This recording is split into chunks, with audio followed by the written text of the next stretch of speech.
नमस्कार, मैं एम के पांडे। हमारी धारणा पर आपका स्वागत है। सबसे पहले आप सभी श्रोताओं को नव वर्ष 2024 की हार्दिक शुभकामना। यह वर्ष सबके लिए मंगलकारी हो, सबके लिए नई नई खुशियां लेकर आए। आज का यह वीडियो कुछ पारिस्थितिकी परिभाषाओं से संबंधित है, इकोलॉजिकल डेफिनेशन। तो हम आपको इसके पूर्व के वीडियो में पारिस्थितिकी तंत्र के संदर्भ में हमने संक्षिप्त जानकारी दी थी। अच्छा वीडियो बनाया गया था, उसको रेखाचित्र से प्रदर्शित भी किया गया था। अगर आपने उस वीडियो को नहीं देखा है तो आप उस वीडियो को अवश्य देख लेंगे।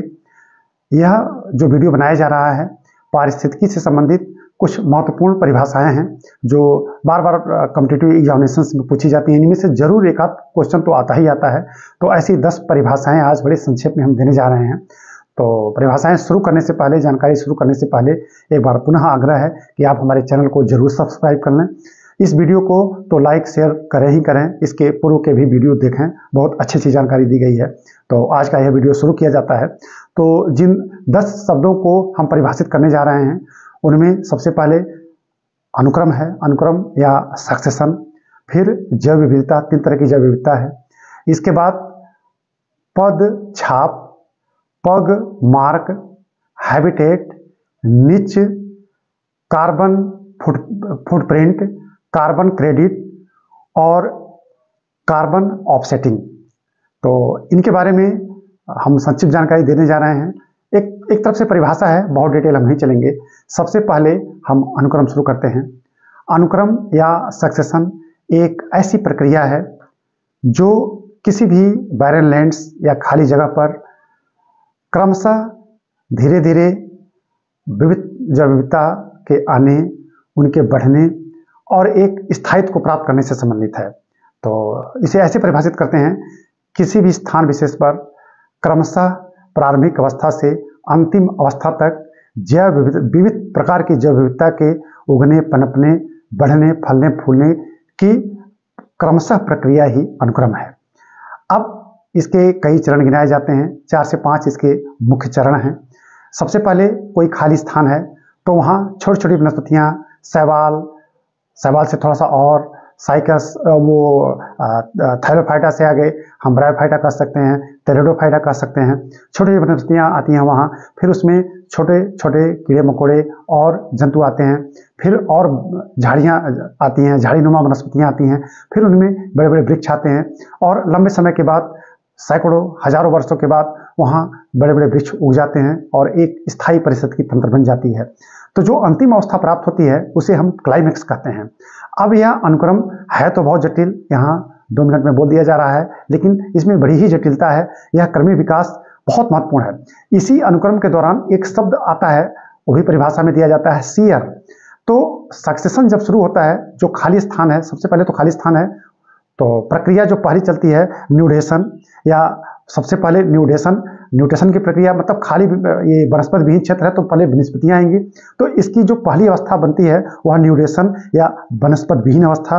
फिर प्रवजन, बाहर से बहुत सारी स्पोर्स, बहुत सारी वनस्पतियों के उसके बीज आते हैं, गिरते हैं, या कुछ और इस तरह से माइग्रेशन होता है, तो धीरे धीरे वहाँ जैव विविधता बढ़ती है। दूसरी अवस्था इसकी प्रवजन या माइग्रेशन की है।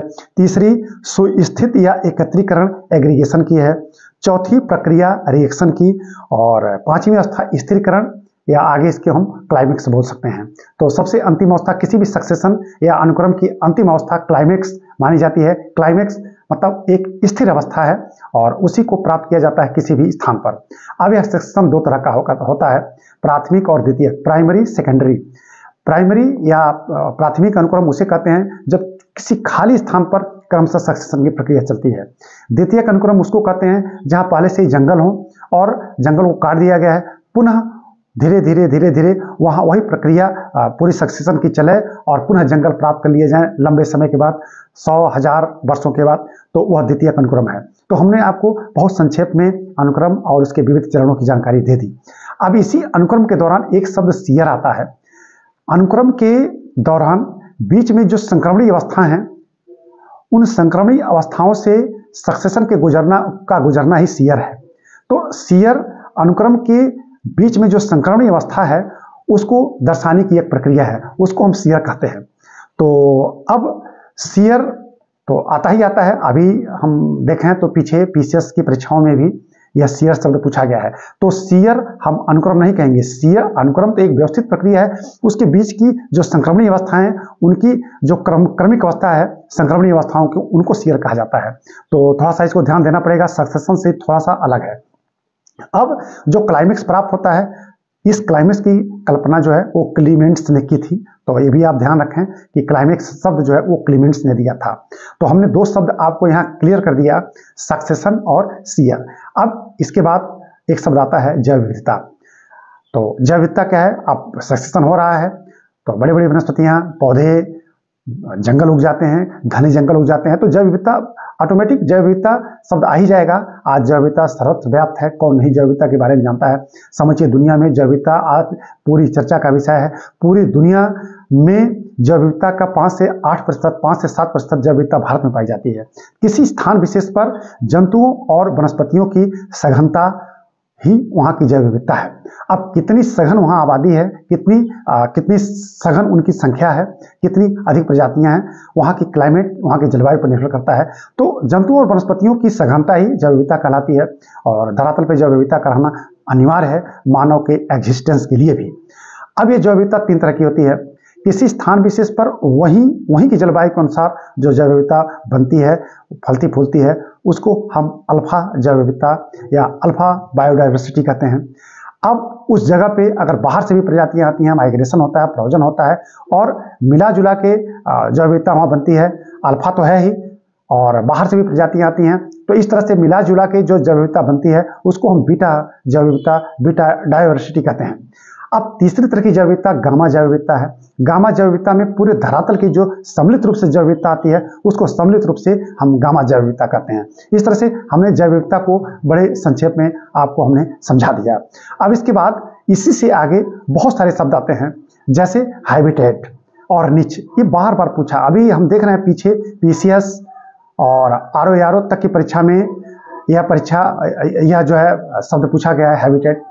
तो हैबिटेट हम उसे कहते हैं जहां कोई भी प्रजाति, कोई भी जंतु वनस्पति या कोई भी जीवधारी जिस स्थान विशेष पर निवास करता है, जहां उसकी ड्वेलिंग है, उसी को हम उसका हैबिटेट कहते हैं। अब दूसरा शब्द आता है निच, यानी जहां उसका निवास है, जहां वो रहता है, वो तो उसका हैबिटेट है। लेकिन निच इससे थोड़ा सा अलग है।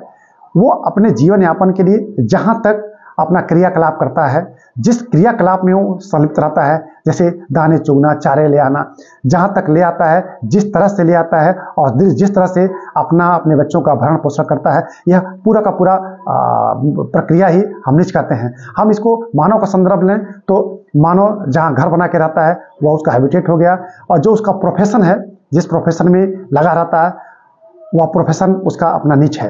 तो किसी भी जीवधारी का निच दूसरा कोई नहीं ले सकता है। तो जैसे एक व्यक्ति अपने घर का भरण पोषण करता है, जिस कार्य से वो भरण पोषण करता है वह उस कार्य को दूसरा नहीं ले सकता है। तो एक निच दूसरे द्वारा एडॉप्ट नहीं किया जा सकता है। तो हैबिटेट और निच के बारे में हमने आपको बड़ी संक्षिप्त जानकारी दे दी। इसके बाद शब्द आता है फुटप्रिंट। किसी व्यक्ति या औद्योगिक संस्था द्वारा उत्सर्जित कुल कार्बन, किसी व्यक्ति या संस्था द्वारा उत्सर्जित कुल कार्बन ही कार्बन फुटप्रिंट है। अब कार्बन फुटप्रिंट तो बार बार शब्द आता ही आता है। अब वो कितना करता है, कितना नहीं करता है, उसको भी तय कर दिया गया है। तो किसी व्यक्ति या संस्था या उद्योग द्वारा कितना उसको परमिट है, कितना परमिशन है, कितना उसे उत्सर्जित करना चाहिए, ठीक है, इसको बताने का जो जरिया है, जो तरीका है, उसी को हम कार्बन क्रेडिट कहते हैं। अमूमन एक कार्बन क्रेडिट 1 टन CO2 के उत्सर्जन के बराबर होता है। तो किसी भी कंपनी या व्यक्ति के लिए यह निर्धारित होता है। कंपनी स्थापित है तो उसके अनुसार, उसकी क्षमता के अनुसार उसका कार्बन क्रेडिट तय कर दिया जाता है। और आज कार्बन ट्रेडिंग भी है। कार्बन ट्रेडिंग कार्बन क्रेडिट से है, इसको आसानी से समझा जा सकता है, ठीक है। तो यहाँ थोड़ा समय ज़्यादा लग जाएगा, इसलिए हम उस व्यापार पे नहीं जाएंगे। अगला जो शब्द आता है, किसी व्यक्ति या संस्था द्वारा वह प्रक्रिया अपनाई जाए जिससे कि उसके द्वारा CO2 को अवशोषण कराने में वृद्धि हो, यानी उसके द्वारा CO2 को अवशोषित कराने के लिए जो प्रक्रिया अपनाई जाती है उसी को कार्बन ऑफसेटिंग कहते हैं। तो इस तरह से हमने आपको कुछ परिभाषाएं दी। इस परिभाषाओं में 2 परिभाषाएं छूट जा रही हैं, वो हैं पदछाप और पदमार्क। पदछाप और पगमार्क। पदछाप, हमने बोला पदछाप और पगमार्क।